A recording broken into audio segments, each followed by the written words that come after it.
Joining us, we've got New York Times best-selling author Homer Hickam. Homer, good morning. How are you? Well, good morning, Big J, and hello to everybody out in Montana, one of my favorite places in the entire history of the world. Well, there we go. You love Montana, and I've got to say the producer of my show here, McLovin, is a huge fan of yours. October Sky is his favorite movie ever. Of all time. Yes. Well, bless him. Bless him. Big. We like to hear that. Excellent. Big fan here. So let's talk about, I did not know the Montana connection. Obviously, a lot of people, whether they've read your books or not, probably know of October Sky, which was based on your book, Rocket Boys, which was based on your childhood, right? It's kind of a story of your life? Growing up in West Virginia, and actually my connection with Montana comes through the movie October Sky. Joe Johnston, who directed October Sky, also directed a little movie called Jurassic Park 3. And when he came out to Montana to do some research, I begged to go along and ended up around Jordan, up in Garfield County. Absolutely fell in love with dinosaur bone hunting, fell in love with the big sky country up there. And, more to the point, I fell in love with the people. Those ranchers that live up there in Garfield County. I tell you what, it took quite a few summers out there. I've been going out for 12 years now every summer. But I think I've finally been accepted up there. Now when I walk in the Hell Creek Bar in Jordan, it's like a scene out of Cheers. Everybody goes, Homer, you're back, buddy, where you been? And so that's one of the reasons I decided to write about that area up there. It's just like my second home now. Very cool. Do you have an actual home up here? I mean, did you buy a place or do you just stay with somebody when you're here? Yeah, I stay with folks, or we camp out in the field. I have seriously considered buying a house up in Jordan. It's relatively inexpensive to do so. So we have a house right now here in Huntsville, Alabama, and also down in St. John, Virgin Islands, and to have a house in Jordan, Montana, that'd be really cool. Yeah, that would be kind of cool. So the Dinosaur Hunter, the new book that's available now, is it a story about one of your actual experiences? Tell us a little bit about the book. Well, I've been working fiction for the last 4, 5, 6 books, and so what I decided to do, rather than really intrude on the folks who live up in the county there, I decided to make it fiction. And I have it's a fictitious county called Fillmore County, but there's no question it's Garfield County. And I introduced a new character, Mike Wire. This is a mystery novel that I've written, The Dinosaur Hunter. He's a ex-LAPD cop who had to retire when he got shot in the stomach. He heads up to Fillmore County to become a cowboy just to get away from the whole world. And there he works on the Square C Ranch. And I spent a lot of time, Big J, on the ranches up there to get to know those folks. So I make sure that my novel is accurate. Mm-hmm. Along comes a young paleontologist who wants to cross the Square C to hunt dinosaur bones. And the owner, a hard-bitten lady called Jeanette Coulter, who Mike's in love with, but has trouble telling her about it.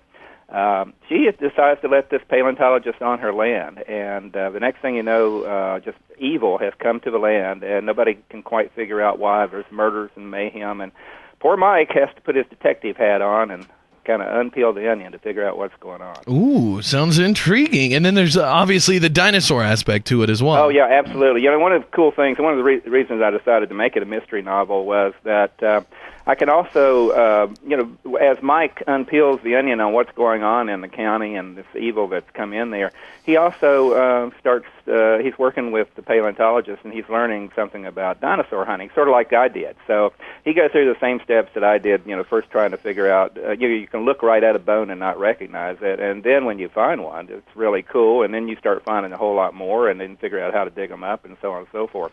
Like I said, I've been coming out every summer, spending part of my summers for the last dozen years up around Jordan, and that's the Hell Creek Formation up there, and actually gotten credit by Dr. Horner, your state paleontologist, for discovering 2 T-Rexes so far, and there's only been 38 ever found. So I'm pretty proud of that. I found a juvenile T-Rex that he called the H-Rex, and we think we're circling in on the holy grail of paleontology, and that's a baby T-Rex. So that would be really cool, and we think we may know where one is. So we'll maybe find out this summer. That's awesome. And so how do you get hooked up with somebody like Jack Horner? Do you just have to say, do you have to throw your weight around and say, I'm a New York Times #1 best-selling author here, folks? I mean, because I'm sure if I wanted to dig for dinosaur bones, I'd probably have to start small. I wouldn't be able to work with the Jurassic Park guy on this. First thing I did was get appointed on the on the board of the Museum of the Rockies that employs Jack. So I see. That's a good way to do it. That helped out a whole lot. Plus, he was friends with Joe Johnston, the October Sky director, and Jurassic Park 3 director as well. Jack's great. We love having him around a little bit. The bad thing about having Jack go out with us when we go is that he knows exactly what we're picking up, and will immediately identify it. And what's the fun in that? Yeah. I'd rather sit around the campfire and speculate on what this bone was or that bone. But he's a good guy. We love him, and I think he loves us because we have made good friends up in Garfield County, and the folks up there, for some reason, kind of like this old West Virginia boy, and they'll let me hang around and look for dinosaur bones. And I love them to death. I mean, people in I don't know, I would hope that most folks have been up that way, but if you haven't, just go to Miles City and hang a left. Next thing you know, you'll be in Jordan, or as I call it in the Dinosaur Hunter, Jericho. And one of the things that they're having a lot of fun with up in Garfield County, since it's a very small population, under 1,000 in the whole county. Wow. They're speculating, like, well, this character in Homer's book, now, is that somebody that I know? Is that the BLM agent? And is that the owner of the bar? And is that the owner of this ranch or that ranch?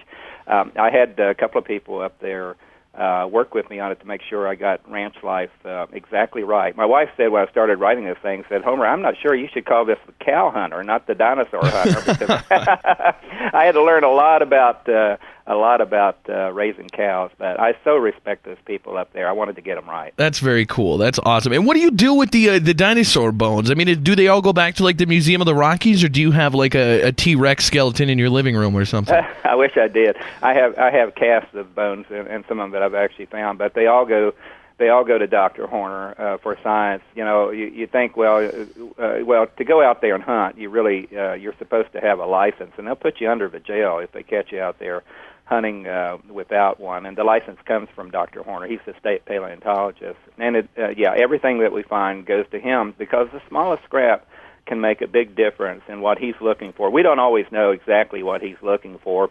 We picked up a lot of Triceratops, what I consider just scrap bones, but he put all that together to show the growth patterns of that big old guy, the Triceratops. And his latest thing is he determined that Triceratops and the Torosaur were actually the same animal, and that made big paleontological news, and that came from us just bringing in scraps of bones. Have you ever done anything? Have you ever had like a big accident on a dig where you had a few beers or something and accidentally dropped like a T-Rex skull and broke it?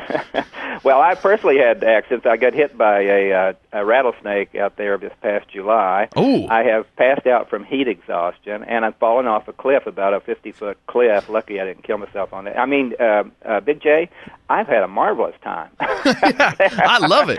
Well, luckily I was wearing snake gaiters, so the rattlesnake just got a mouthful of Kevlar. We exchanged email addresses, and went on our separate ways. But I found Montana rattlesnakes to be pretty polite. They always give you fair warning. But to be honest, on this one, I stepped on him. I was looking at my GPS and stepped right on him. He was trying to get out of the way as best he could. Mm-hmm. Stepped right on him. He had no choice but just to try to bite the heck out of me. And but fortunately, his teeth bounced off all that Kevlar I had around my ankle. He did his thing. Well, excellent. The book is called The Dinosaur Hunter by Homer Hickam. It's available now. It's got some Montana stuff in the book, definitely some dinosaurs, and it sounds very interesting. Oh, it's a big sky country novel for sure. Folks can go out to homerhickam.com, and if they want an autographed book, that's a good way to get it. And otherwise, it's in all your big bookstores, and I hope it's really important to me that the people in Montana like this book. I really hope they do. Excellent. Well, I'm sure we will, and I hope this summer when you come back out here, Homer, I hope you find a human riding on the back of a T-Rex. That would be a cool discovery. Oh, that'd be cool. Hey, can I swing by and say hello to you guys? Definitely. Yeah, we'll have some lunch. We'll show you how we do it here in Billings. It's a little. Yeah, I'd love to do that. Billings. I've got Billings. The folks in the book actually go to Billings looking for some stuff. So I've got a little local stuff there, too. Excellent. Well, yeah, definitely come by Billings, get a hold of us, and we'd love to have some lunch or something, Homer.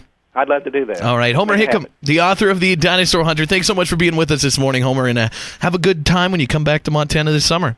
Always do. Thank you, Big J. Thanks, Homer. Bye-bye. The Big J Show. Weekday mornings from 6 till 10 on Billings' #1 hit music station, Hot 101.9.